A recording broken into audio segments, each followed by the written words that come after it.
Hello lovely people, my name is Kamal and in the first part of day's work, in the second part of the day's work, we have come to the solution of course made good and distance made good. Now I'll tell you some complications जो questions में फंसाने के लिए दिया जाता है, तो you should be aware ना फंसाने के लिए, but these are some tricky parts of the this day's work question, so let's come to those tricky parts. उसके बाद की कॉम्प्लिकेशंस आती हैं कि फॉर एग्जांपल डेज वर्क के न्यूमेरिकल में आपको बताया गया कि clocks were retarded by 1 hour, clocks were advance by 1 hour. तो इसका मतलब यही हुआ कि जिस लेग में एडवांस किया गया है उस लेग पे तो इफेक्ट नहीं पड़ेगा, लेकिन करंट पे इफेक्ट पड़ जाएगा. जो कि करंट आपका 24 घंटे के लिए काम कर रहा था वो 25 घंटे के लिए काम करेगा in case of retardation. Clocks were advance by 1 hour, तो जो करंट आपका 24 घंटे के लिए काम कर रहा था वो आपका 23 घंटे के लिए काम करेगा. तो जब हम लोग करंट का डिस्टेंस निकालेंगे तो करंट का डिस्टेंस जो हम निकालेंगे तो उसमें 23 आवर्स या 25 आवर्स से हमें मल्टीप्लाई करना पड़ेगा, because distance is equal to speed into time. तो टाइम वाले ड्यूरेशन में 23 या 25 आ जाएगा, डिपेंड्स कि रिटार्ड हो रहा है या फिर एडवांस हो रहा है. यही क्लॉक से एडवांस और रिटार्डेड का कॉन्सेप्ट है डेज वर्क के न्यूमेरिकल में. तीसरा कॉम्प्लिकेशन ये आता है कि engine broke down, repaired etc. किसी पार्टिकुलर टाइम ड्यूरेशन के लिए. फॉर एग्जाम्पल 16 नून टू नून ही हमेशा लिया जाता है डेज वर्क को, याद रखिएगा आप. जो पहला लेग होगा आपका, जो you will start the first leg calculation will be from 1200 hours to something.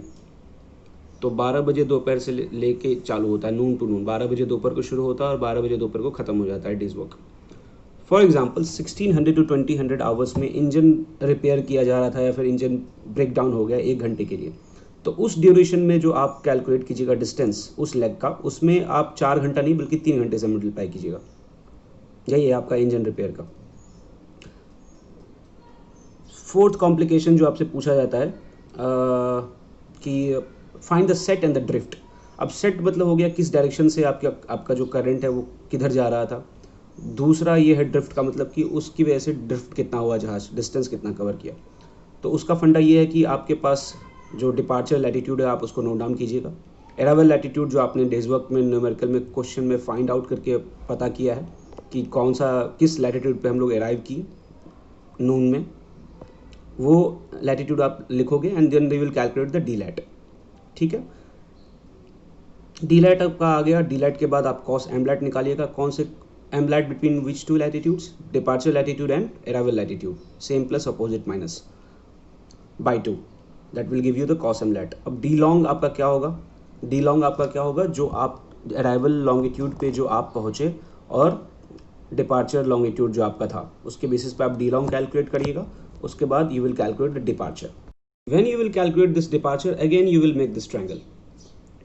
एक ट्रायंगल आप पहले भी बना चुके हैं. अब ये सेट एंड ड्रिफ्ट के लिए दूसरा ट्रायंगल बनेगा जिसमें आपका डिपार्चर जो होगा वो फाइनल डिपार्चर होगा, डी लैट जो होगा वो फाइनल डी लैट होगा. तो set will be treated as a cos. D long आपने कैलकुलेट कर लिया है. डिपार्चर आप इस फॉर्मूले से कैलकुलेट कर सकते हैं. Departure will come into minutes something. अब फिर आप tan theta equal to P by B departure upon D lat, और वो आपका सेट का डायरेक्शन दे देगा. Departure should be use in, departure और डी लैट दोनों मिनट्स में आप यूज़ करना. Drift will be treated at distance. तो D lat is equal to distance into cos cos, you already know. So distance is equal to, you can easily calculate distance equal to D lat upon cos theta. उससे आपको drift आ जाएगा. जो distance आप यहाँ पे calculate कर रहे हो that is only the drift.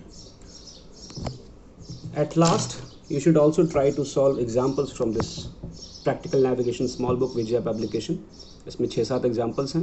Light house वाला भी एक केस है, वो भी आप क्वेश्चन सॉल्व कर लेना. बाकी गुड लक.